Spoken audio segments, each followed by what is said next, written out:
But before it is, well, it's also that time again.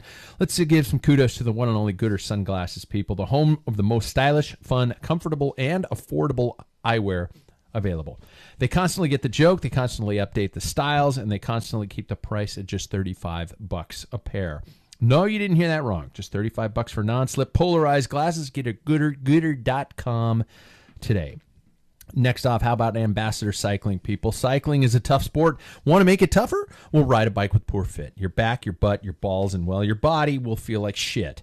You'll want to actually enjoy cycling? Well, then get over to ambassadorcycling.com, talk to Sam, and get dialed in on your position. You will thank me personally. You'll see me in the street, and you'll come up to me and say, "Thank you, Pat.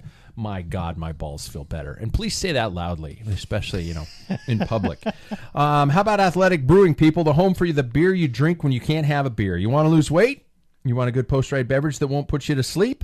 Especially if you're my age, because, a couple beers in the afternoon, it's like, that's it. Night. You want to have a good evening without a shit morning? We'll get to packfiller.com. Click on the Athletic Brewing link. Order some of the many flavors. Get on the athletic train. May I recommend the Free Wave Hazy IPA? It's actually pretty damn good stuff. Lastly, let's hear it for our friends over at Mojo Cyclery. Spokane's home for gravel. The mood, the professionalism, the service, and the style. Trust us, Mojo is the place. Check them out at mojocyclery.com today. There, I did it. Let's do this. God damn it. Wrong.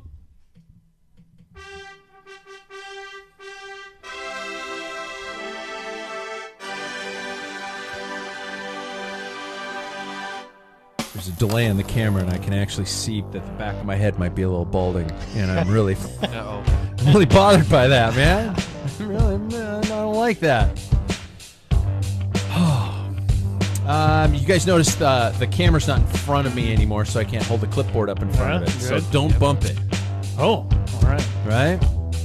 Well, at least the season is winding down, everybody. Things are turning to cross and pumpkin spice. Time to sit back and wait. What the hell? Paris-Roubaix is this weekend? Where's my scream? I don't even know where my scream is. Oh, fuck it. Let's just go with a car crash.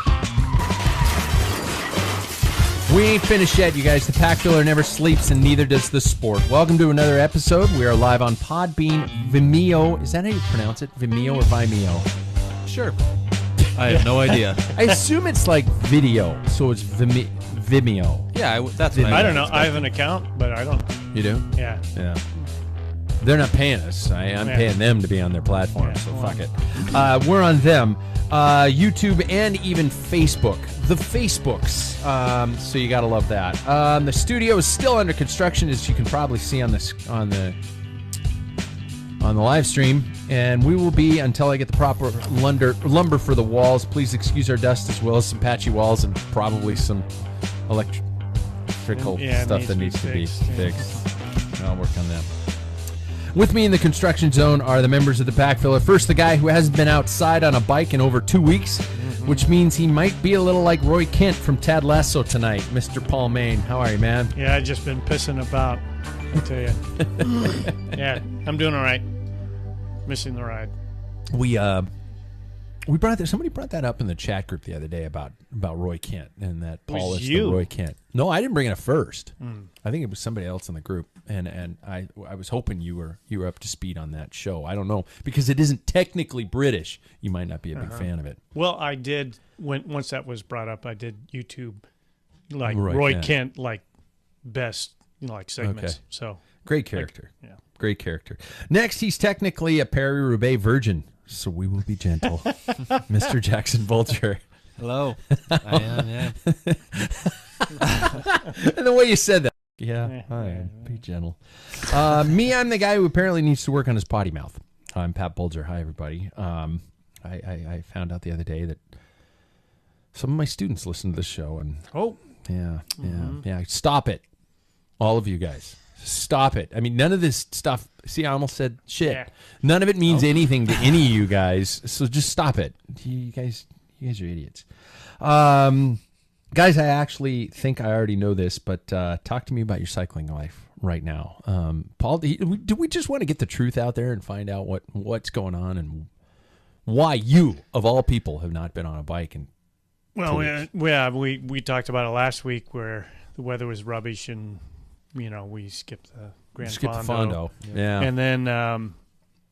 And then last weekend here in Spokane we have a Green Bluff, which has an orchard where you pick your own fruit, and they have a fun zone for kids with castles and jumping castles and all kinds of things. And my granddaughter, we were there for 4.5 hours, and I had to stare at that nasty looking clown that was blowing up balloons. Lovely. It was, but nevertheless, she had fun, and that's what it's all about. Clown with a website. And it was a beautiful day. It was 80 degrees. Yeah. And so, it wasn't far from my mind. In fact, it was always in my mind.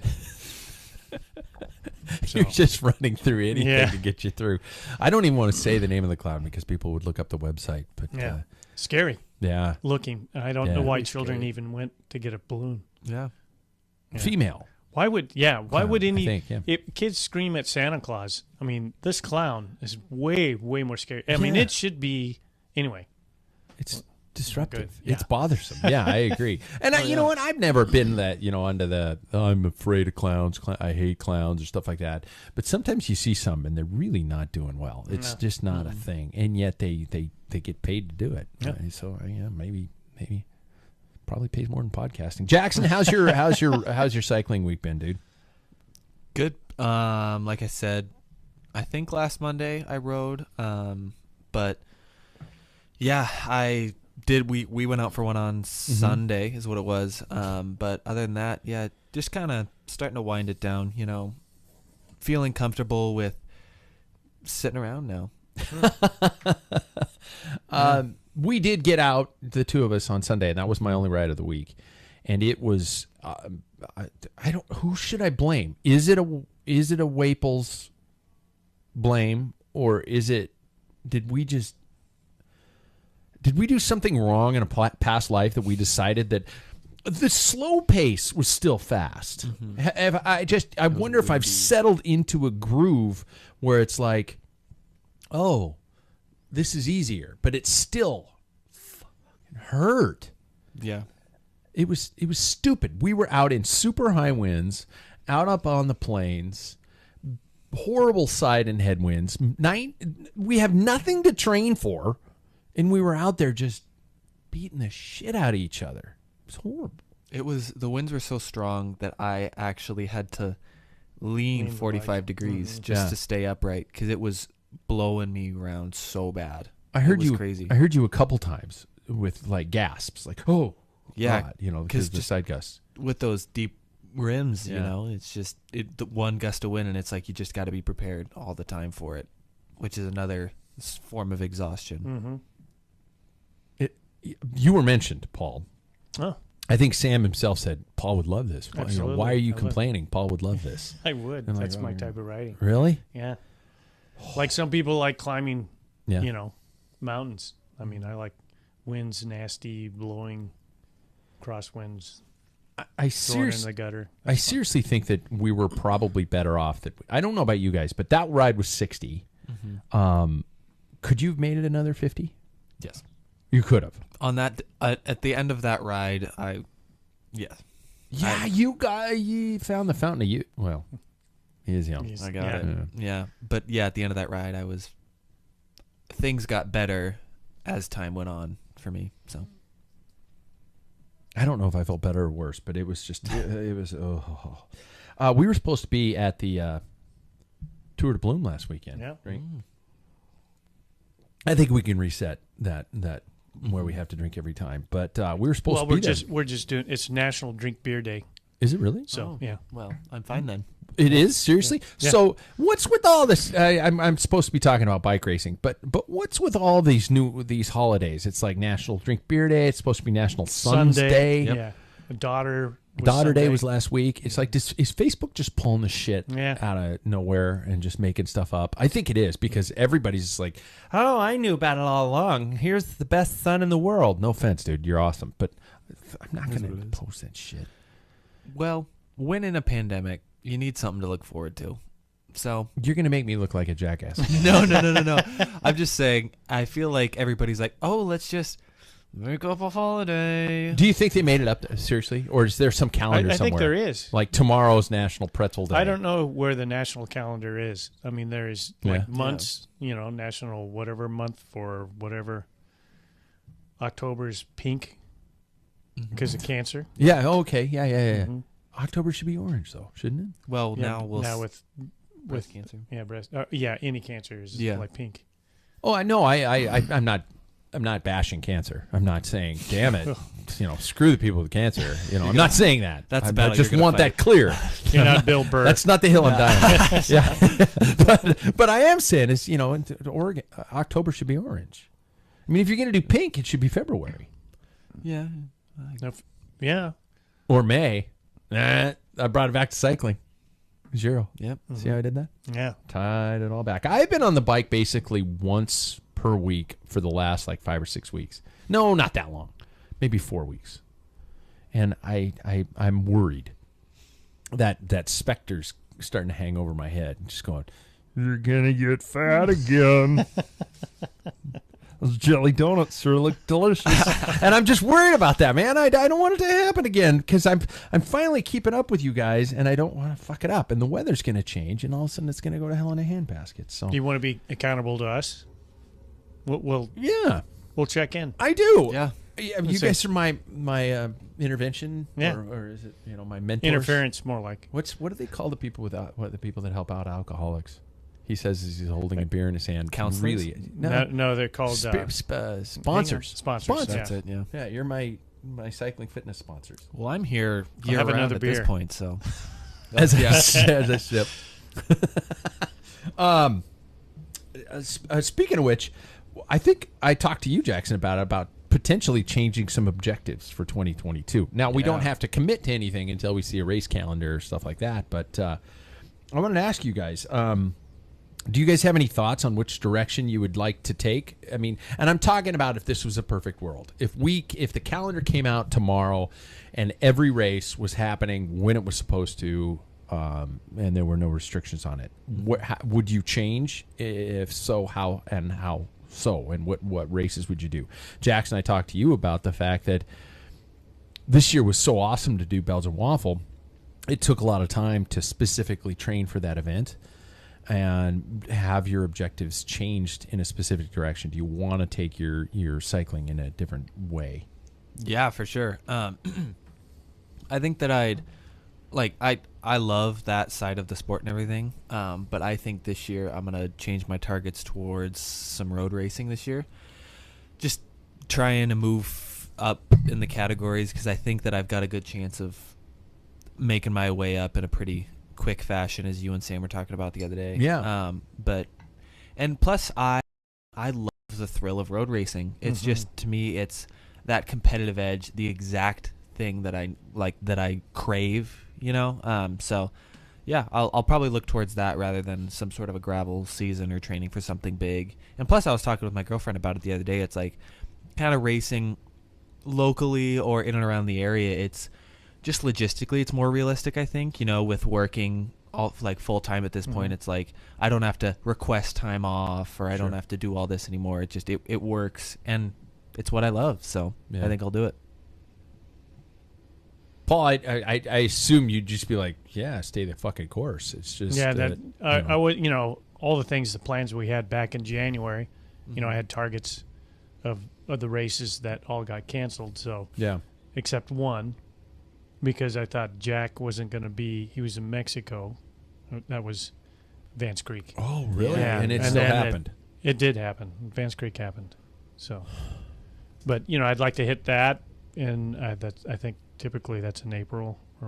I think so, early April, and then Tour de Bloom is in May. So it's supposed to be a spring race. And they're going to get another shot, the third try of launching off The River City. Yeah, River City Omnium. Those would be the big targets. How many out-of-town events could you envision attending? You mentioned like Tour de Bloom, which is not that far away. No. It's 2.5 hours drive. Yep. River City, which is local, Vance Creek, which is a distance, which is 6 hours. Yeah, 6 but hour we got a drive away. place to stay. Yeah, that's true. And he's got plumbing now. He's got plumbing, Yeah. exactly. Are there any other things that you've seen that you've been just like, okay, perfect world, perfect scenario, I had the time off, I have the means to get there. Are there any other races that you just like to kind of eye on your radar? I mean, when Belgian Waffle happened, it was honestly, I was just like, shit, let's just see if we can get in. And like, oh my God, actually there was no restriction. We got in. You were drinking, weren't you? No. Oh, okay. I actually was for once. No. The insanity of Yeah. And then when I got, because I just was like, this can't be this easy. It's the entry form is here. I'm just going to fill it out and hit submit. And then it was like, you're in. And I went, wait, no, there's got to be a lottery. This is, this is gravel. Gravel's the big thing right now. There's no way that I just got in. And I got in. And that's when I called you and I said, dude, sign up quick. And then I looked at my wife and I said, honey, can we go to San Diego in July? She's like, sure. And that was it. So, are there any, like, for example, the Boise Twilight crit, or because that's still it's kind of Northwest. Are there any regional or even domestic races that you would have that you've seen that you would envision participating in?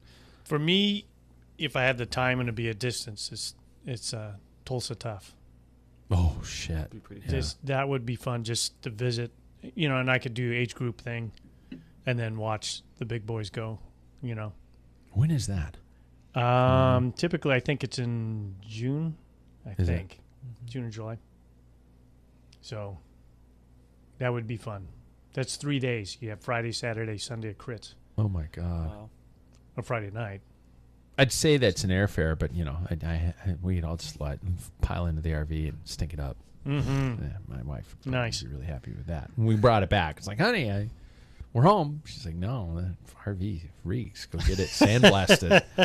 But I don't know. I agree. I think that'd be a cool one. I'd love to do the Boise. There were some beyond regional races, some California races, some even well, I've always wanted to do Steamboat, but that's back to gravel again.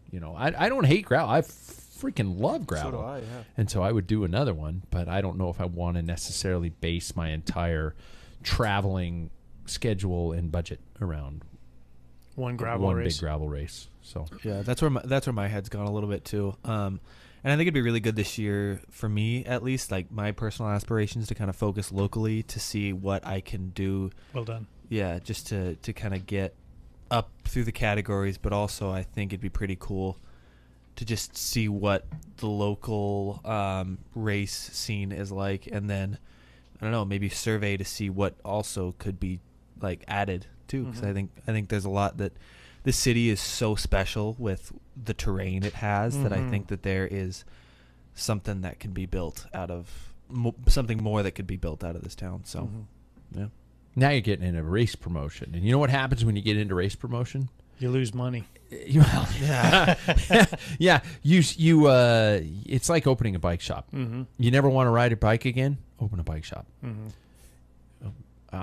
Did I mention that the 24-hour race is back and I'm the promoter of it? But that's a side thing entirely. That's in May. So I'll be free after that. My life will be free. It's like when you say, "Hey, I'll have all the time in the world to train after the kids are born." Yep. That one's for CP. Should we, where is my news headline, my news? God damn it. You didn't have it last week. I didn't add it. No. I didn't have it last week, and I didn't add it this week. We gotta do it acapella.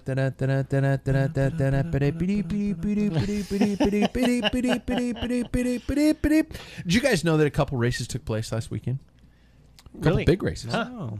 Tell us. Apparently, there's this 1 day race that decides the best rider in the world. 1 day. Who would have thought? Huh? And so yes, the World Championships happened in Flanders this last weekend. And first off, what do you think of the concept of a 1 day? I'm backing up. I don't have all the news copy in front of me this time. I intentionally kept all the wording of the story, because if you're paying attention to the show, you probably have a pretty good idea of what happened last weekend. You probably have a good idea of who won what and things like that. If not, Google while you're watching or listening to this show. I'd like to ask the concept of the fact that in this sport we have a one-day race to pick the world champion. One day. Why is that, and do you think it's a good idea? Does anybody? I mean, yeah, Paul, you've already. I think it's deep in tradition. Started in 1927. That's just. It was done on the Nuremberg Ring. There for a second, I had the winner, but it was something that continued on. It's just like you represent your country and not your team, your trade team. So it's kind of unique that way. And it doesn't. The riders never complain about like, oh, this is a bad choice. Yeah. But you get a coveted jersey. It's just there's a lot of history. It makes you go back and look.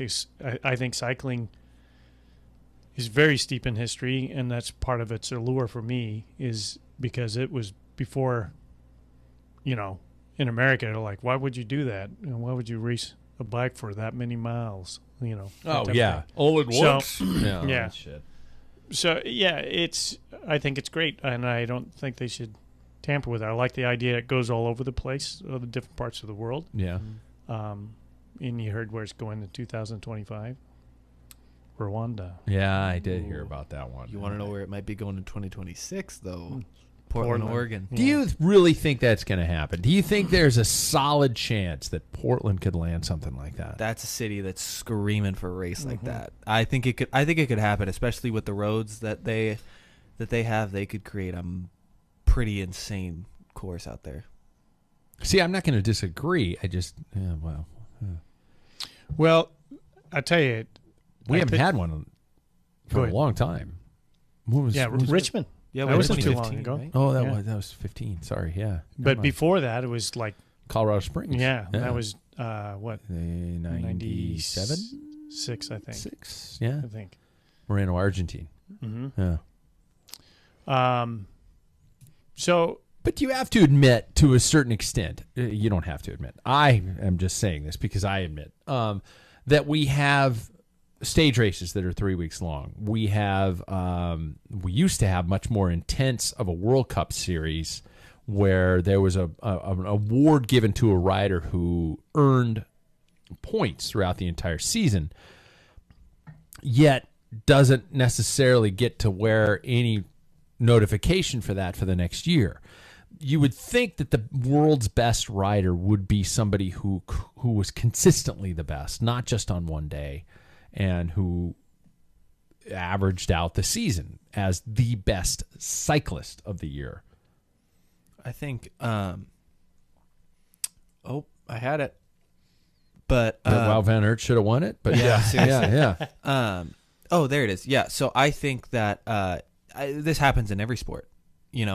Soccer has the World Cup. That crowns the world champion. They have the Euros. Football has the what's the last game? It's leaving my mind for some reason. The Super Bowl. Yeah. Like MLB has the World Series. Yeah, the World Series. Yeah. So they have all these sports have these things, but it's just like, and it's technically it is one day decides it. You know what I mean? Like obviously there's tournaments and leagues that get it, but the best two teams come to meet, and that one day decides the quote unquote world champion. So, but there's a. Sorry if I cut you off. Keep going. No, I do that too much. I was barely knowing the names of the final games, anyways. No, but there's always a method of attrition or qualification up until that point. You guys can tell I'm playing devil's advocate here. Well, yeah, but and I'm going to stab that. Okay, because that whole season. The whole season is based on UCI points, and teams are picked from their country based on how they perform that through the year. Yeah. So that's why U.S. only had what 4, Belgium had 8, 9. Can't remember. Well, and you look at the women's race, and the Dutch had 8 women in the race. It's like, how fucking fair is that? Well, it still worked out. Yeah. And you can't complain if somebody wins out of those odds. They're world champion. Yeah. So. Okay. Now, So screw you. so yes, the devil loses. The devil's Yeah. advocate loses. Is Flanders the best place in the world to hold a bike race? Just simply first starting out, ran a question. You're watching the crowds. You're watching the event. You're watching the topography of the course. I'm not even talking about road surface, where the cobbles are legendary and things like that. But I know what Paul's answer is going to be. Yeah, you watch the fans, you watch the insanity of everything happening during, before, and after. I actually saw somebody. I think it was Chris Sidwells who said, "Okay, could we please?" After, mind you, it's held in Scotland. Could we please just have the Worlds in Flanders for the rest of eternity? It is. Yeah. Belgium is the a mecca of cycling. I mean, they live and breathe. That is their sport. And I think I heard a story about in Leuven, the mayor of Leuven wanted to have a bike race in that town. This is like a couple of decades ago, or maybe in a decade ago. And of course, I'm just piecing it all together, what I remember. And it went past this church, and the priest did not want that, and there was a battle. So he had it not go past the church, but he turned the speakers towards the church for the announcer, so the church was pelted with all the... So, there's the battle between church and cycling there in that Church country. state. So, it is, and I heard several other people say, God, this was what an experience. The Belgian people were drinking more beer than they've ever normally drink at a bike race, and people are hanging out windows. My friends Kevin and Dieter, you showed me Heike, some photos. They were just like, they were in heaven. They were just like, this is what it's all about. It is electric, and someday we will be there, and you guys will see. It's crazy. Yeah, talk about a place like Paul. You mentioned steeped in history. God, talk about a place that's steeped in cycling history right there. It's just like it is probably the most culturally rich place for a cycling race like this to happen. And I mean, as the people showed with the crowds that came out, it is the best place to have a race like this, especially a one day. They love it, and I saw every single person who posted about it. Nielsen Paulus, Alaphilippe, like even Remco was like, this was the best crowd I've ever raced in front of, especially with the past 2 years, Yeah. But it was a great place for it. You could hear, it was like a stadium when I was watching it. You could Really? hear the crowd just like a stadium, like in Seahawks Stadium, just, it was amazing. So. And the idea, I'm not a big fan of it usually, but the idea of having a circuit for at least the final Finishing, areas to be able to do that, to concentrate a crowd. I mean, it's what you look at the mountain bike cross country. It's what it's become. The sport has become. It's a loop because it's more spectator friendly. And look at this country, America, where we have criteriums being the most popular format of the sport. But you talk about cultures individually, and most people, the uninitiated to the sport would immediately think of cycling as a gigantic Italian culture sport. Or France. Because Tour de France. I think about Italian and the Tifosi. I think about the Basque culture and how insane they are about all that kind of stuff.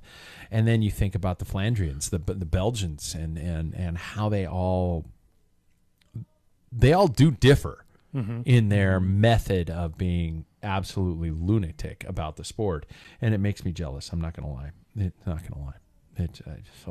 I wish we had anything close to that. I would love to see. I think Jackson, what you're saying about Portland being a host for the World Championships, I think we're at the point now where Portland would very likely be one of the most receptive cities in the United States to host something like that. It would be out of control. And I think for crowds, the closest we could get is Tulsa Tough. Yeah. It is literally insane. So yeah. I mean, I raced one race in Portland, a Cat 4 race in Portland, and to see the crowds there was like there were around the entire circuit we raced, there was a crowd, at least really 150 just on people on like a Thursday or something. Exactly. Yeah, we were Cat 4s, but people were there, and if you can get 150 people at a Cat 4 race on a Thursday, Wednesday, whatever the hell night it was. Yeah. Imagine the World Championships coming to a place like that. I think you could get a pretty good crowd. I'll be there. Hell yeah. I know the places. I would too. I would too. And I hope it's where you and I rode. Yeah. What's the area called? The park? Forest area. Park? Yeah. Yeah. It's a special place over there. Oh, man, that would be really cool. Great climbs. Beautiful, beautiful terrain. Not what you would expect. Not, the land of bizarre people. Well, let's get to this current World Championships. And let's start with we're going to stick to the women's and the men's elite events. And can I first of all say, in my personal opinion, the women's final 40K was some of the best racing I have seen in a long time, men or women. The constant attacking, the aggressiveness of that final 40, it was at least 40K, wasn't it? Just bam, bam, bam, bam. They were not messing around. They were beating each other into submission. And I was so blown away with that entire just the behavior of the riders in that finale. I thought it was one of the best World Championships I've seen in a long time. Well, I agree. I think both the men and the women, I think that's a reflection of that course. Short, punchy climbs. I mean, there's not. No, you can't sit in on that. And teams were trying to bust it up, and they were. I was surprised, even at 40K, how many women were still in the peloton. I was like, holy cow! Yeah. And the attacks were coming. I thought, well, that'll split it, and then it didn't. People were hanging on, and that was a tough course for them. And it was. I think there was some, in my opinion, some blunders on the Dutch women's side, but it was their race to lose. Can we admit it was their race to lose? Yeah, and I've heard different things about them.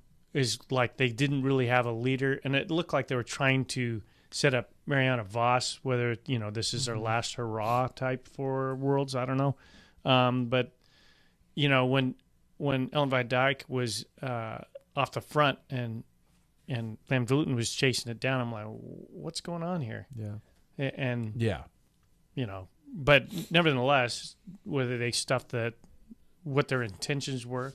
The Belgian men did the same thing. Yeah.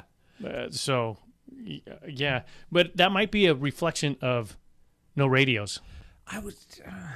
Are they that dependent upon that technology that completely alters the aspect of the race that much? Well, if you coming race from all somebody the time, who always races without race radios, and I don't know what the shit's going on. I make stuff up as I go.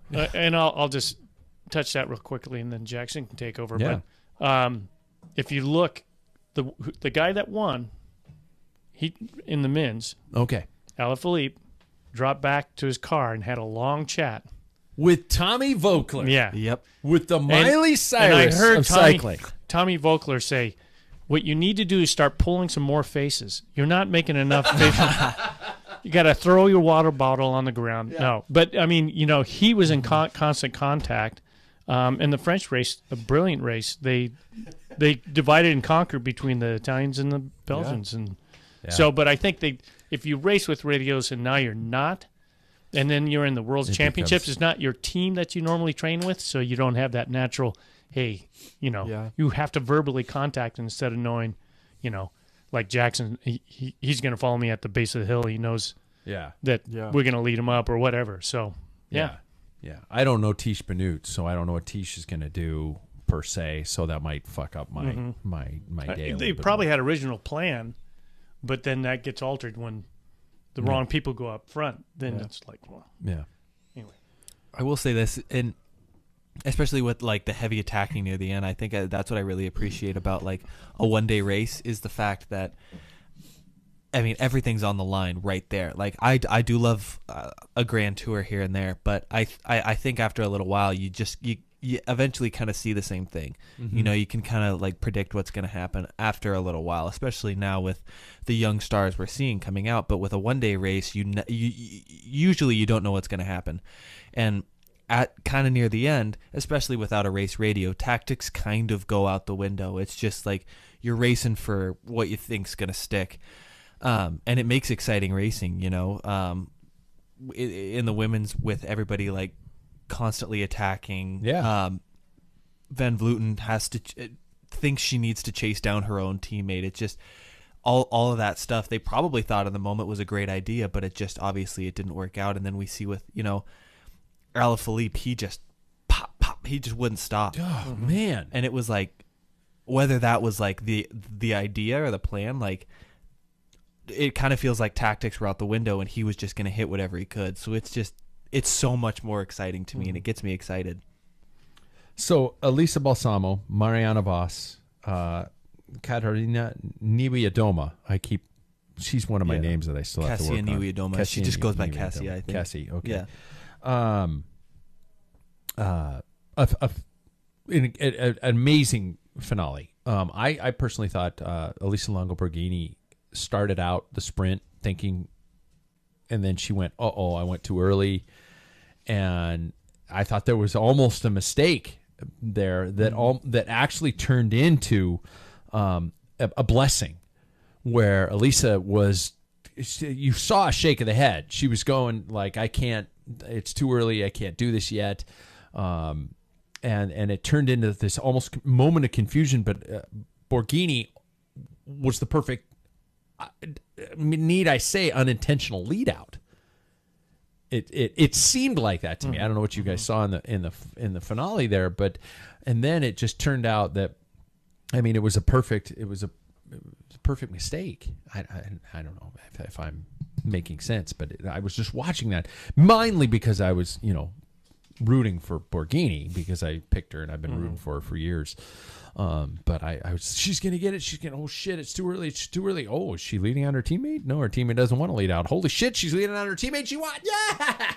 Yeah. It just it was an amazing finale there. And was it the Dutch's mistake? The Dutch mistake, or was it the? It could be, because, the Dutch were very active. One after another were attacking, but they didn't have a lead out for Voss at all. Yeah. They were all burnt out, so Voss was on her own. Yeah. The Italians still had, I think 3 towards the end, and then, the last 2. So, yeah, you got to question it, but they had the numbers at 8. It's easy to sit back and look at it. Armchair. Yeah. So, yeah. And we're saying without race radio, the brain, an exhausted athlete does not think clearly. No. None of us do. I was the one who said, we'll just keep going in the headwind on Sunday. And my logical person would have said, fuck this, I'm going to take up golf. Yeah. and you should have. So deserving world champion, in your opinion, was Elisa Balsamo, the world champion. Does she deserve to be classified as the best bike rider for 2022? Yep. And wear the colors appropriately? She won it. At least for that race that day. Okay. That's what cycling's all about. All right. Was that day. Men's race, Julian Alaphilippe, Dylan Van Baarle, and Michael Valgren. So I picked, apparently, the wrong EF rider when I was picking. To quote some of the European sensibilities and style of speech, and not to intentionally swear, but did Belgium cock this up? Yeah. Yeah, I think so, especially we see that they had such a strong team. They had Remco, who was really pushing it hard the whole day long, and for a little while there it kind of seemed like he didn't care about the team's tactics whatsoever, which I think is a very interesting conversation, because it seemed like he kind of wanted the win a little bit, but after a little while he reined it in and started to become that domestique role. And they just had such a deep team to a point where you kind of question it. But I will say I knew the whole time that it wouldn't happen for Wout. You did? Yep. I think it was too obvious. It was that's how it was last year. Everybody's like, Wout's going to win. That's what's going to happen. And it just didn't happen because everybody marked him. Yeah, everybody marked him, and I think there was too much pressure on it, and I think that they did the work again. It happened in the Olympics. They did all the work. Van Avermaet took so much time at the front. Remco so much time at the front, and the team was gone. It was Remco and Stuyven and Wout, and we knew that one of those three was the one. Wout was the one, but it didn't work out, and I thought the French let them do that perfectly. In that mentality, you can also say, however, that the attrition rate was absolutely through the roof, and that was because of the Belgians' efforts. Mm-hmm. So they destroyed a lot of favorites, which would work in Wout's favor. Yeah. So, my take on it is, I can see why they had Remco up, in the break, because the next team to watch was the Italians. Yeah. The French, to be honest with you, Alaphilippe has not had a banner year, and in his last performance he was kind of lackluster. So, you can't, you can't just say no, he's not going to do it. You got to keep your finger on the pulse with that guy if that's your team. But I think what happened was, they have the numbers, so they're expected to control the race. The Belgians are always, the team with the highest number or in the breakaway is your obligation to control the pace or put in the effort. Yeah. So they filled that duty. And then I think the French had take advantage of that. They know that's what they're going to have to do. That's what they have been doing. But when Remco was in that break and came back, by that time, de Klerk had been ejected out. He'd been on the front for 150 kilometers. Oh, my God, yeah. And so then all of a sudden Remco's in the front. And I'm with Dismount going, what the heck's going on? Remco is the backup. Mm-hmm. Stuyven was there, and you had Wout. And apparently what happened is Wout knew his legs after a couple of attacks with Alaphilippe. He didn't have it. And so he told Stuyven, this is what I've heard, that, dude, you got to go. Paul came in here and played us Only Human by the Human He was League. Only Human. And that was his, at the end of it, he was both Stuyven and Wout were, they were totally dejected. Mm-hmm. And Wout just said, just didn't have the legs. I'm only human. Yeah. Flesh and blood. A man. A man. Born to make mistakes. I am just a man. Jackson's like, God damn it, your music was terrible. Yeah. But I'd like to add something. There was a big boxing match, and I know this. I'm going to pertain it to cycling, and it's a heavyweight match. Bring it around. And it's Anthony Joshua, and Alexander Usyk, who's from the Ukraine. And the Ukrainian, Usyk, is a boxer. He is strategic. Everything he does is calculated. And Joshua is a brute of a man. He's like an Adonis. This guy's... Yeah. And everybody's like, one hit, and Usyk's 20 pounds less. And he came up another weight division. He came up to heavyweight. And a lot of people didn't give him a chance. But what Usyk did... And this is what I think the French did, and that's why I'm bringing it back. When it comes to strategy and when it comes to attacks and stuff like that, and I associate wrestling, and Scooter would verify this too, wrestling, cycling, and boxing, there's a constant, you're filling out where you're at, what these people are doing, how they're reacting. So you fake, you punch, you're sticking at, and you move one way and see how they're reacting. You constantly on notice. And the French were. And if you look, I think it was after the second of the 4 attacks is when Alaphilippe went back to the car. And they had made a plan. And that's what he was going to do. He's like, hey, I'm assuming, but man, these guys are on their knees. I'm going to hit it hard on this lap. Boom, boom, boom. And he did. All those attacks weren't with the intention to go away solo because it was too far away. It was to test. It was a feint. It was a fake. Just He's to like destroy. To see. Yeah. Yeah.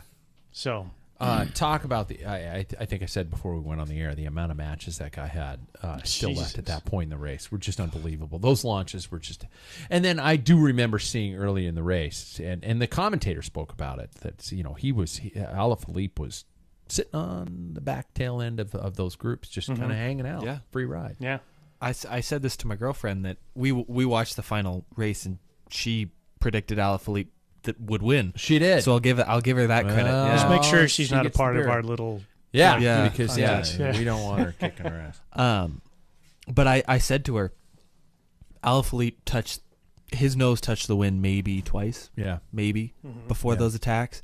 But it was just like the guy he is, he was just he exploded out of those groups. It was crazy. Last year in Imola was one of those years that it was like, oh my God, like he's still in the big ring on a 14% climb. Yeah. And it was another one of those years where he just like, it seemed like he was in like the strongest group that could have amassed in that area.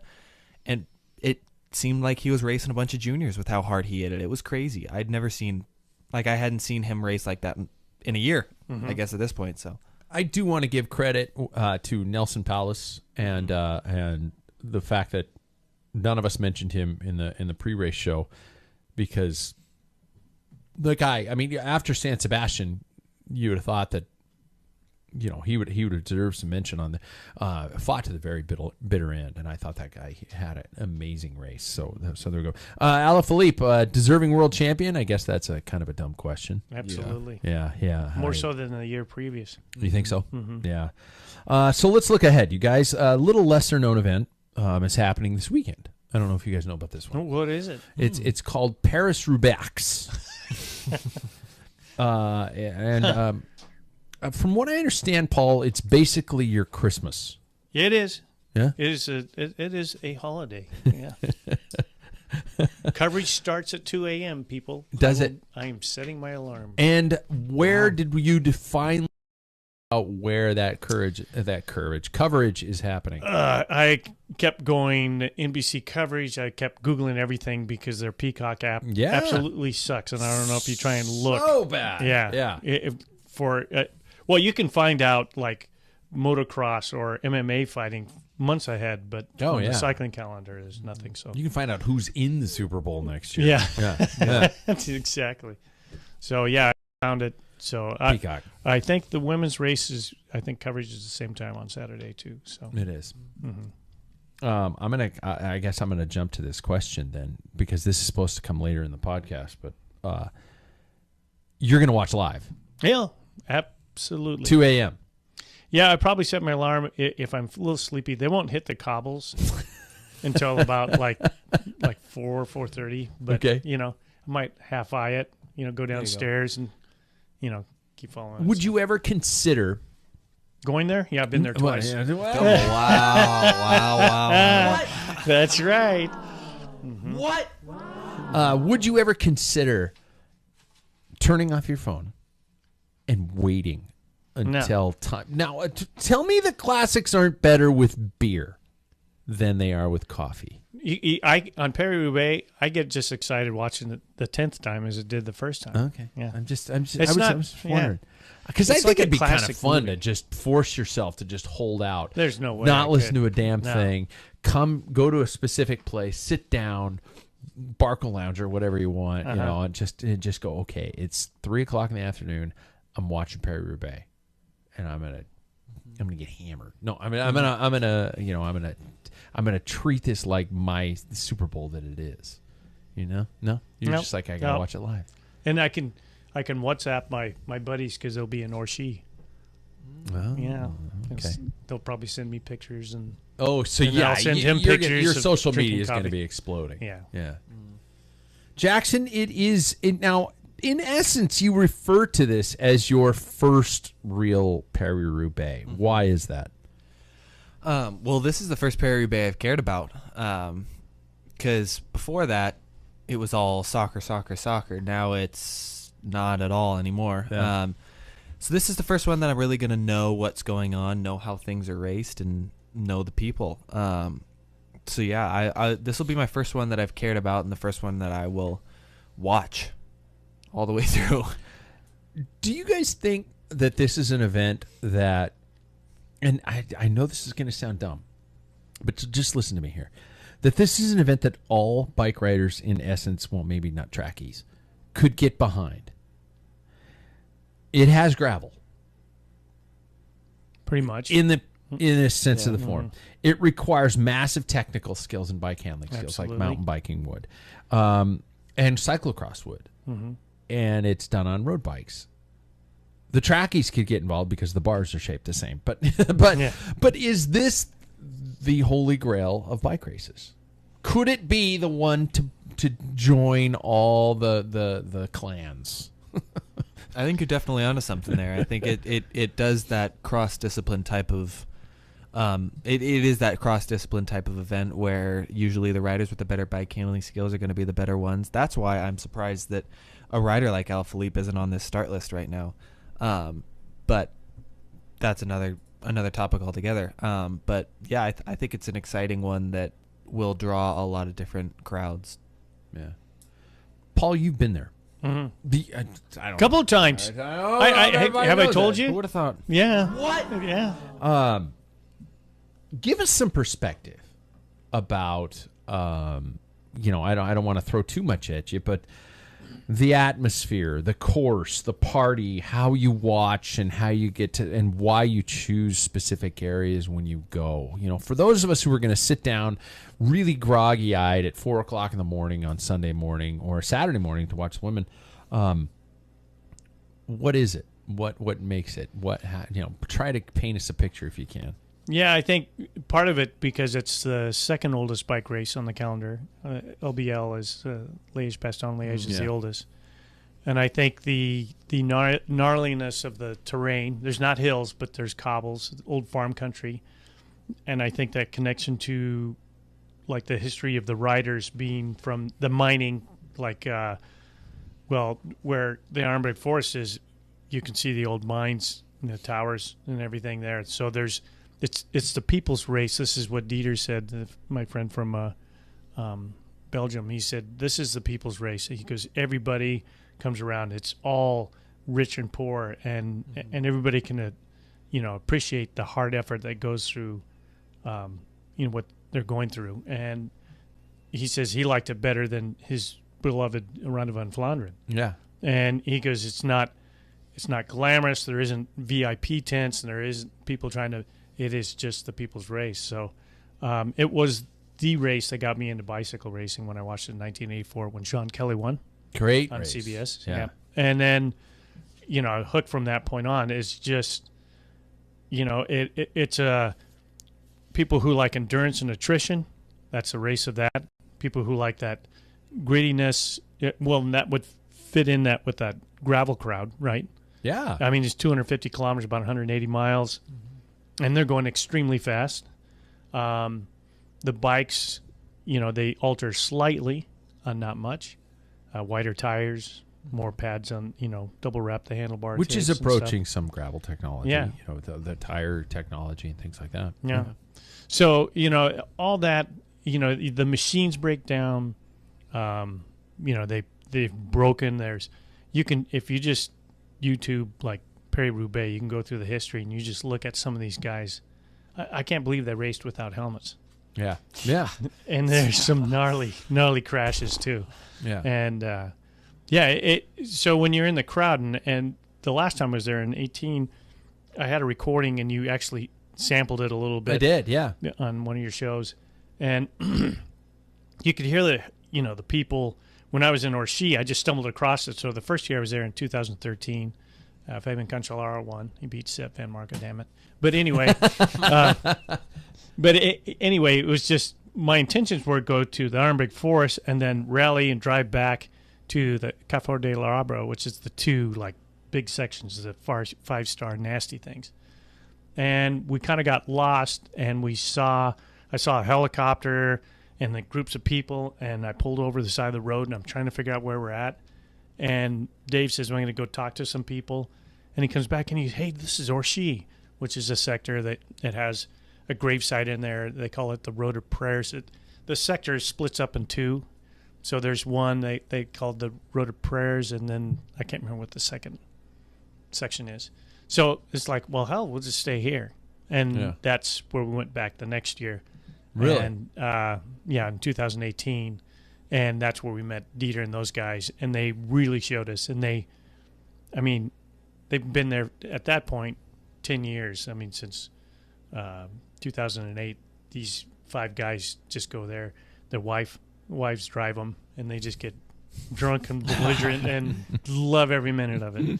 And or she has a big screen in the back. They have like the local people. It's a kind of a where they raise pigs, and they have a big screen where the cycling group of that cycling team club puts on, and they sell sandwiches, beer, and believe it or not, wine, dessert, and you just watch on the big screen. When it starts coming, people just pour out of the tent and go ape shit, and then everybody's back in the tent to watch the finish, and it's electrifying. It's just great. What do you thought? What are your and Jackson, I'll open this up to you too. In terms of the schedule change, an October race is going to change the event. We're looking at weather reports, and it's looking like it's going to be wet and shit. Wet. It's going to be wet, and we saw. You sent us some footage from what's his name from Ineos, Polish guy. Mikhail Kwiatkowski. Thank you. Riding some sections, and they looked like he was riding through a grass field. And we know you told us that they're going to trim that kind of those sections down, but add the wet to the fact that yes, you're going to trim down, but you're still going to have healthier soil than you would in April. So, what are your thoughts on an October start? Well, I'll let him take over, sorry to interrupt one more time, but also add into the fact that it is the end of the season. You have a lot of riders who prepare for their spring classic season, and then they take time to recover. You don't have the same kind of situation with a lot of riders. You have some riders who are flying right now who would not normally be flying in April. Is this going to open up the entire Pandora's box of potential riders who could take something like this, or do we have specific classics riders who we might have seen who have saved themselves for this type of an event? Sorry, I had to throw that out there. Yeah, I think weather conditions is going to create an event for someone who's willing to grit their teeth and be able to work through it. And I think it's not going to be for the faint of heart. I think there are going to be a lot of the lighter riders will have a difficult time because of the warmth factor. Honestly, I think that'll be a really big difficulty. But I also think that there is one particular, or I guess two particular riders in this that should be flying because they have another season to go. Yeah. And that's where I'll leave it. Yeah. I know. I agree with you on that, Jay. Yeah. Well, the last, nasty, sloppy Paris-Roubaix, I believe it was 2002, George Hincapie, and that's one Tom Boonen got. It was his first one as a professional, and he ended up getting third, I believe. But he was trying to, guide Hincapie to the finish. So, but we used to see in the early days, it would be it seemed like every other year with a little bit of rain. Yeah. But we have it. And now in April in that region, April's the driest month. The wettest month is October. So shit. My thoughts when I saw the weather report yesterday, I'm like, oh my gosh. And I text Dismount and I said, this is going to be a slop fest. Yeah. And a lot of guys, there's a lot of guys in this, almost majority of the guys in the peloton have never raced a wet Roubaix because the last one was 2002. Yeah. So, and I said, and the women, they're going to be baptized with fire. They're going to get the worst conditions that Paris-Roubaix can throw at them. And you wonder what the attrition rate is going to be on both of those. Yeah. It's going to be very low. Yeah. So in front of you guys, you have start lists. I gave you guys this before we went live. God, I'm excited.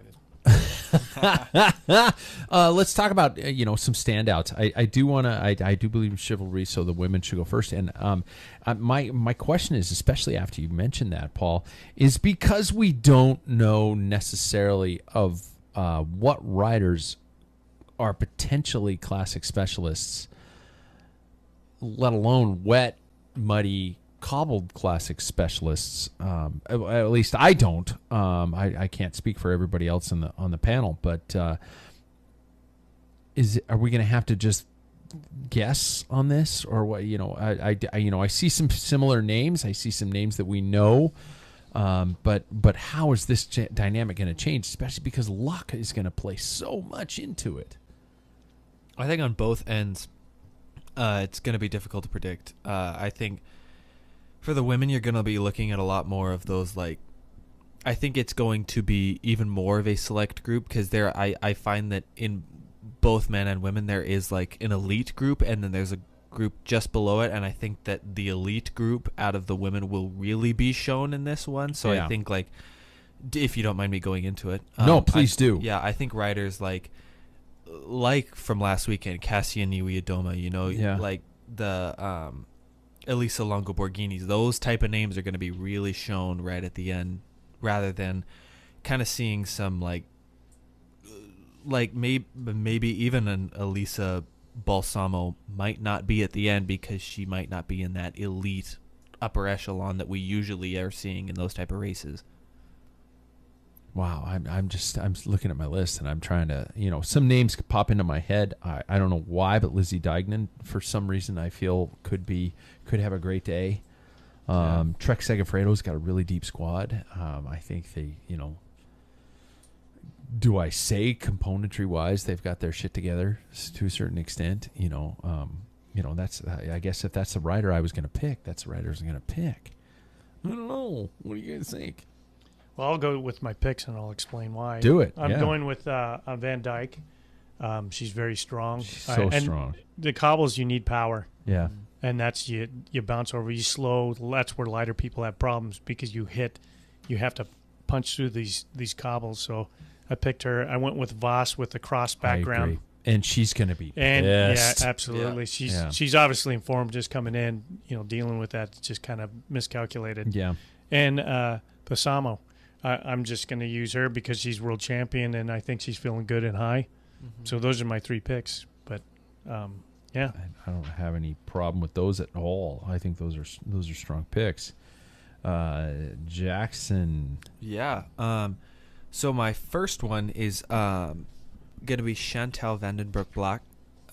She won, correct me if I'm wrong, I'm pretty sure she won one of the classics earlier in the year. And so I think that she, as long as Anna van der Breggen, who recently retired, I think she is going to be going into this as kind of a last hurrah type of moment. And how better to make your last hurrah Paris-Roubaix, the first ever female edition. So I think that would be a pretty cool win. And I think that she'll...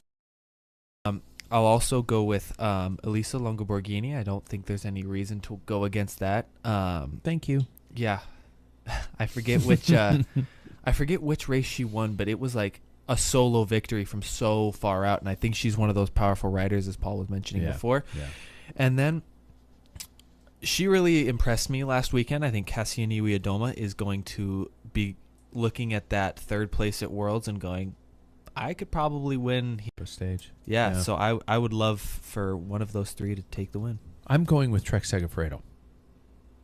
Anybody from that team? No, because I'm Lizzie Deignan, Lisa Longo Borghino, and Ellen Van Dyke are all on Trek Segafredo. So I'm going to pick a Trek Segafredo. One of those 3 riders is going to cross the line first. So one of the things I battled with is the closest thing that women have been racing on is Strada Bianca, and those who finished well. And Van Vleuten we have not picked. Annemiek we did not pick, and I think she's got some fire in her belly too.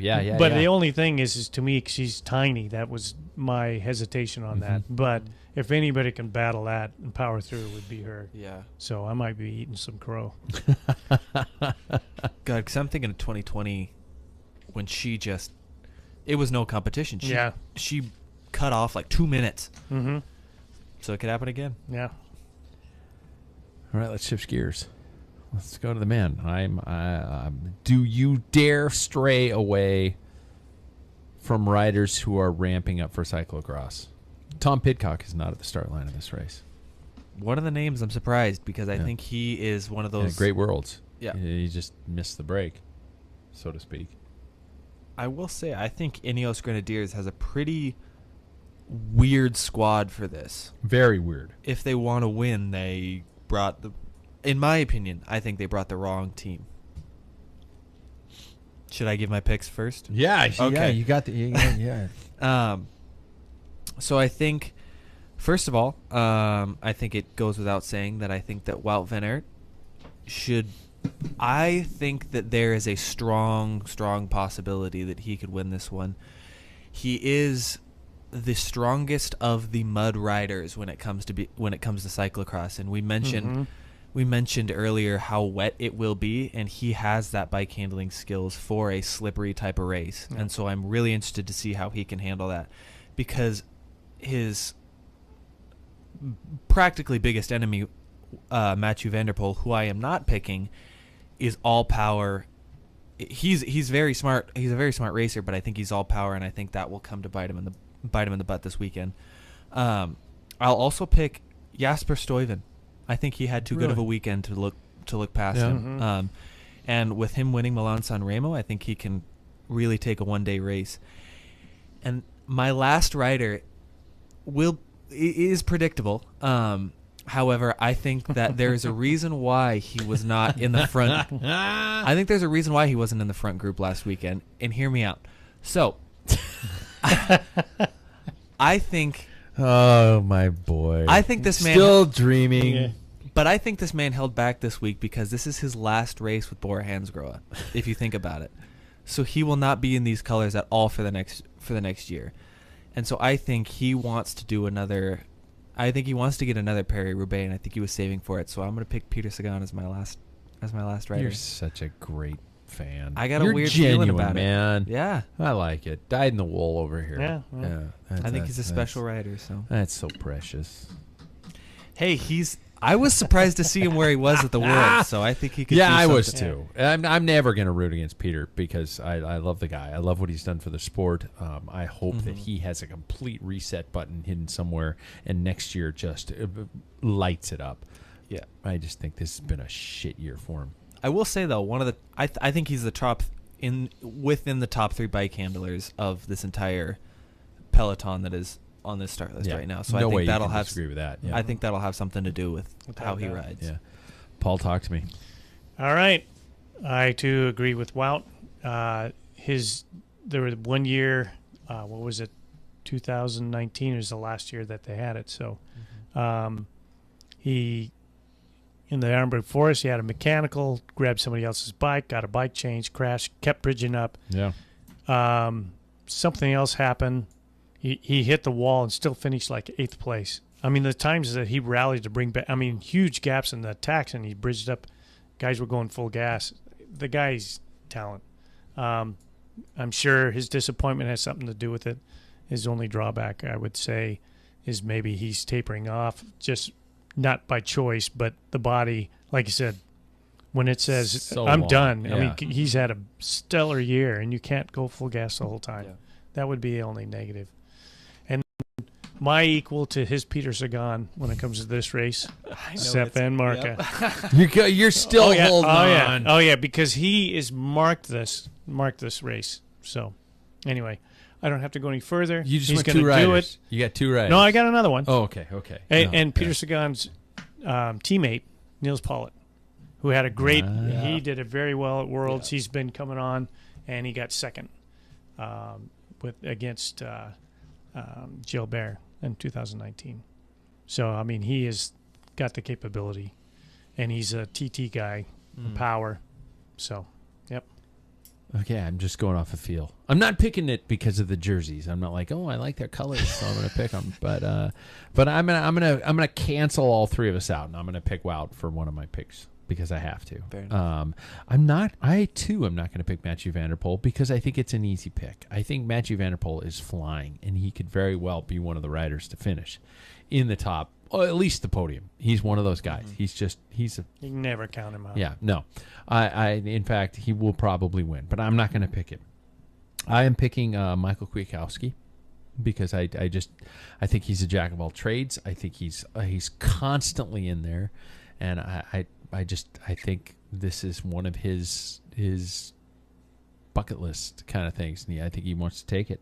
And I don't know why, but Matteo Trentin is sticking out for me. I think he's always consistent, and he was there in the Worlds. It's just there was some, I don't know what his personal issues, but there were some things that did that. So I have my 3. I think I'm going to probably curse all 3 of those riders, but hopefully we'll see what happens there. Anything to finalize our Paris-Roubaix preparation, gentlemen?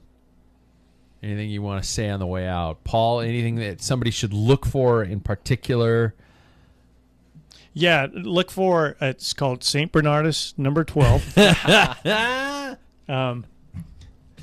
Now, I think we're going to see. We said it's difficult with the women, but with the conditions, with the rain coming in, and it's going to start raining, I believe, on Wednesday, Thursday, kind of on and off. God. Friday, Saturday, and Sunday. So that mud just comes oozing between the cobbles, and so there's going to be lots of crashes, lots of flats, lots of mechanicals. It'll be, it'll be what cars up front. Yeah, there's going to be a lot of guys chasing, and attrition is going to be a huge factor. Especially again this late in the season. Yeah. All of our picks could be completely for naught. And it's hard to do team tactics when it comes to that, because everything goes out the window. You're working for one guy, and he's like, what are you going to hold back? Of course, you have radio saying, he's still getting a bike change, or many guys, and I'm thinking of my poor Sepp Van Marken in 2019. He was in that winning break, and his mechanical went into default mode, and he was stuck in a 11 tooth in the back, and he couldn't get a bike change. So he was screwed. And that's the type of stuff that happens. I mean, you're there, and crap. Oh, man. I can't wait. I honestly, it's just been the entire season has been something every day, and I've loved watching bike racing this year. I just hope Peacock doesn't peacock it up. So in other news, because I guess in other news, I'm spreading this out into our topic of the show with only a little bit of time left. I do want to say another new sponsored by our friends at Wahoo Fitness. You guys get to the Packfiller link to purchase all your training, geek, and information you could ever hope for. But it was announced today, speaking of Wahoo, that the Sufferfest is no longer the Sufferfest. It is make way for upgrades. It is now system, and in the classic format of Wahoo, they take out the vowels, so SYSTM. New app goes above and beyond 250 cycling-based workouts, over 250 workouts, 120 running workouts, so 80 swimming workouts. Jack's interested in that. Yep. Yeah. Strength training, mental training, and yoga workouts tailored to the needs of endurance athletes. And this isn't a commercial. This is actually part of the topic I want to take you guys along. Personally, I've been a fan since day one. I met David McQuillan back in the days when I was just starting out the podcast, and I just found some guy who's creating videos on YouTube, and I think he ran into problems with like footage and legal issues and stuff like that. And I wish I still had that iPod around with those first videos on. Because you don't have enough stuff. No, exactly. Yeah. But we've got to the point where he's got workouts tailored to this 4DP program. You can choose from multiple training programs. You can even have ones created specifically for your goals, or what you want to do. You have coaches on hand, all hands-on in a certain essence, be it directly or indirectly by Neil Henderson, who's coached some of the greatest riders in the pro peloton right now. Pro footage workouts, documentaries. By the way, I know, Paul, you would love to be able to just ride to a documentary with a prearranged workout. Dream rides where you ride with a pro for a week, such as Ian Boswell, and you do a training program with him for a week. You have a specific video, and some rides where you actually just follow the video of the road, and when the road goes up, you go up, and things like that. Specific workouts with GCN presenters, all this kind of stuff, and this is not an advertisement. The Sufferfest. Oh, sorry, Wahoo. Wahoo does advertise with us, but this training app, we're not going to make any money off of this, but so. I do want to talk to you guys just short about, Paul, I know you hate racing cartoons. Jackson, I know that somebody who wants to advance into next year, and correct me if I'm wrong, you can't do this off of just feel and today I need to go out for a bike ride. Are you considering a training program for 2022? Paul, is this something you could see yourself maybe just kind of going, okay, nobody's looking, maybe I'll do this one or something like that? I mean, is this a platform that you guys could get behind? And you don't have to. Wahoo's on our homepage. I don't care. I would rather you guys be honest about what your thoughts of the app are and what your thoughts of how it applies to a cyclist over winter months and beyond. Yeah, I think it's a great. I think it's what I think it's really good for is the type of rider who is at the amateur level or wanting to get to the highest level of that amateur level. I think it's really good because it gives what a pro level training program would feel like at a regular human being level. You know what I mean? So I think that's really valuable. I have difficulties because I have a tough time staying hard with like a schedule like that, just because, life gets in the way every once in a while.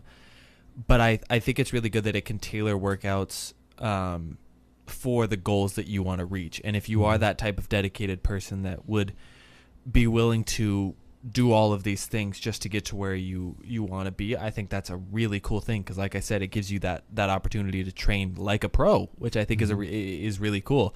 But yeah, like I said, I think it's difficult because life gets in the way. Sometimes you come home from work and some 4-year-old was just screaming all day, like there's possibilities, or a 44-year-old. Exactly. Yeah. all of the age ranges, but it's just like sometimes I don't want to ride every day, so I think I will have I'm definitely going to have a weight program this winter because I think I love the weight that I'm at, but what I'd love to do is I'd love to strengthen that weight because I think there's definitely room to grow with where I am. And so I think that's what I'm going to really focus on. Just maintaining fitness, but creating strength out of that. I will speak from personal experience, and again, not an advertisement. No. Because of the weight training programs, and they do mental training, which I didn't think I needed, and then I just did it for the fact of okay, I probably should know about what this app and what it does and all these types of things. I think the most busy of their training programs requires like an 8-hour-a-week commitment. And you can tailor it to whatever days you want. So, and if you start a program on a Monday, your biggest time requirements are on Saturdays and Sundays. They plan it out that way for you if you start it that way. So, and I didn't follow it to the letter of the law, but, it's an interesting format. Paul, initial thoughts? Yeah, when I read about it, in fact, I didn't know you were going to talk about it on the show. Yeah. I mean, I thought, you know what, I'm definitely going. I've got my old style of stuff, but the things that as you get older, you just start like not flexible, just start picking up these bad habits, and yoga I've always believed in. For me, I had to go to YouTube. I had like this one yogi that I followed, and then I had to go like every once in a while do a GCN like interval. And now it's all in one place. And I know that this is going to sound like an advertisement, but I'm thinking, wow. And, if I want to dabble into the Sufferfest, it's all there on one app as opposed to going to different places. And it's very dang convenient. And it's certainly something I'm worth trying because I don't want to go on Zwift. I do not like Zwift. Yeah. I don't like the animation, the whole, special Tron bikes and all these things and eating a burrito or whatever the hell, upload all this stuff. And it's like, I don't because it's a game. Yeah. And that part does not interest me. Yeah. And that's fine.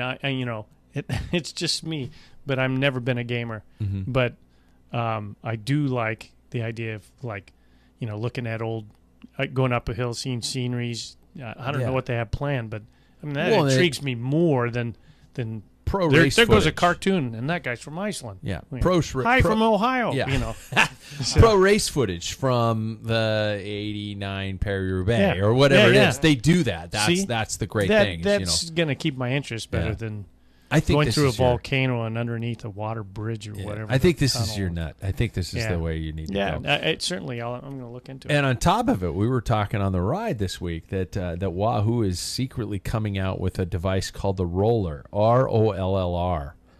Now, I did some research on the Roller, and it is not classic rollers as we would expect. It is not rear wheel, front wheel, Balance. blah blah blah blah Yeah. blah. Yeah, what it is, and they have leaked footage from the World Championships, where it is. I think it wasn't Big Bike. It was one of the other. I want to give credit to the source where I found it. Shit. Anyway, it is a design where you're not bolting your rear wheel onto the device. It is sitting on two separate rollers, your rear wheel. Mm-hmm. Because your front wheel is not engaged and moving, which is what helps obviously you stay upright. The front wheel, there is a clamp that goes onto the front wheel from like the top. The old rollers. Yeah. I mean, the old set of rollers, they had no resistance. Were set Yeah. up that way. And this is basically a Wahoo-based resistance roller, which is going to, you're going to have to take into account tire wear and tear. But they showed riders at the World Championships warming up on them, yet the devices weren't plugged in, which they're saying, I'm guessing that Wahoo is going to tailor it as something that you can use at home, but you can also take it to an event and use it as a warm-up for a crit or something like that. You do not have to plug it in necessarily. So we were talking about that, Jackson. We were talking about it at length on the road ride. We're going, could we bring Paul into the digital a trainer that provides resistance? Because that's the great thing about this format is riding on rollers, you can only have. There's only so much resistance. So that you do the old school and hook a fan up to it. So you're at the mercy of mine's just magnetic as Yeah. a magnetic drag. Oh, okay. So, but you find yourself at the mercy of just kind of spinning. What I like about the programs such as Sufferfest, and I do like about Zwift, is that you can tailor a workout where you're going harder, you're going easier. The terrain gets harder. You're not just stuck thinking, okay, I got to do a 4-minute interval at 120 RPMs or something like that. So I don't know. It looked like something that. Yeah. Hey, Wahoo, send one to Paul. You'd be the best. You'd be the best test subject for it. In all honesty, it would. The It would. curmudgeon. Yeah. That's yeah. off. God damn it. Yeah. Get off my lawn, Yeah, kids. yeah, right? Yeah. So to close out, I do want to, I can't believe I'm going to bring this up in a last-ditch topic, and I think I brought it up to our listeners on our Facebooks. In case you didn't know, there was a meeting during the World Road Championships of the UCI, included the creation of a Gravel World Series and a Gravel World Championships event. I'm just going to switch the camera over to Jackson now because he's rolling his eyes. All for the international calendar in 2022. The UCI is going to collaborate with events with organizer Galazzo for a UCI Gravel World Series with events enabling athletes to qualify for the World Championships. Races in the UCI World Series will be mass participation events. This was just mini announcements released last week, but due to time, I want to focus on the biggest question. Did the UCI just kill everything that we love about gravel racing? Jackson Bolger. I think, And you can swear if you want. no, yeah, I think what would have been way better, in my opinion, is if you would have just kept the essence of what like the big gravel events are. So if you would give Kanza, I'm even gonna say the Rift in Iceland or BWR, Yeah. or not Kanza, but Unbound at this Unbound. point. But like if you gave like those big races, if those were the World Cup races that gave you those points, then I think that would be way cooler to send you to the World Championships. But I know for a fact, like what I would call like the founding fathers of gravel, like a Ted King, Pete Stetina, Colin Strickland, all those like really big names. I bet that there will be 2 of those riders that go to that event. I think Pete Stetina and Colin Strickland are the only 2 that would go to a World Championships of gravel. I don't think you're going to see Ted King. I don't think you will see them. I don't think you're going to see Lawrence Tindam. I doubt it. Who won Unbound? What's his name? Ian Boswell. Yeah. I don't think they will go. So I think what you're doing is you're creating a whole different culture of gravel. Yeah. Through creation of this. I think it's going to be, you're going to now start seeing, which we've already seen, the trade teams, like the Movistars, the Trek Segafredos, they're starting to come over. EF. Yeah. Peter Sagan's going to do some gravel racing. Mm-hmm. Yeah. Yeah. So I see a lot more of that with this World Cup series rather than I do that core community of what gravel created. Because I think that other than that, Ted King, Lawrence Tindam, Boswell, they've all done it. Mm-hmm. They've all done a World Championships. I don't know if they've been there, but I know that they've done that type of thing before, and I don't know how eager they're going to be to participate in those type of events. I've seen a lot of jokes talking about that, the UCI is going to regulate the size of plaid on your flannel, and they're going to fuck with socks and stuff like that, and that, those are great jokes. But I think we're also reaching the point now where mountain bike ran into it, where I can't say cyclocross because cyclocross was in essence a true European origin. Yep. I think we're approaching the fact that what the true original nature of the sport is going to change. Is it going to die? It depends on how you look at it. Mm-hmm. Cross-country mountain biking is not what it was when I first started watching cross-country mountain biking. They killed cross-country mountain biking. It is now a European-dominated sport. Sorry to our riders who do incredibly well. We do have riders who do incredibly well. But it's not what it used to be. And I do we just hold on to the past, or do could it have been done any differently? I don't know. I think it's kind of past the point. I think the popularity got out of control, and I think that the original essence of gravel is soon to be gone. I think with the UCI getting involved, if you're a promoter of a gravel race like Unbound or Steamboat, if you don't sanction in a UCI, there's no reason for that to be a problem with UCI. Yeah. See what I'm saying? I see what you're saying. It's the not thing like is what USA happened. Cycling. Yeah. Yeah. And I think what happened with Norba when USA Cycling bought him out, they're like, hey, all this insurance, they just kind of like brought him in. We can take care of all this. And, well, heck, that's part of the problem is because it started getting so big, people were getting hurt. They need insurance to cover it. I mean, money is what takes it over. If those people who are tied into even Belgian Waffle Ride and those, if they don't want to be a part of it, or I think the UCI is going to ruin it, then don't sanction your race. Yeah, don't play, and let them create their own thing, yeah. and people can chase that. What the UCI or even US Cycling used to do is that at one point, if there was a race that put on and wasn't sanctioned by the USA Cycling, you were in trouble if you raced it. Suspended for racing anything that wasn't sanctioned. Yeah, which is hopefully they don't push at that point. Yeah, the UCI, I don't see them doing something like that. Yeah, so you're saying there's a chance. So I think there's a chance. If those who are promoting races want to keep that, just do your race and stay away from the UCI. And the UCI is going to start wooing people with money, coverage. We're going to have TV coverage. There's, you're going to have this and this, and people will sell out. I mean, they always do. Yeah. Look at Green Day. Sorry. Oh. On that note, you guys, and always, goddamn it, have a beer after a gravel race. I think that's just the minimum requirement, unless you're throwing up. Yep. Throw up twice, otherwise. Jackson was throwing up. Yeah, you would have thrown up more than once. You would have thrown up like 7 times, especially because you don't like beer. And we forgive you for that.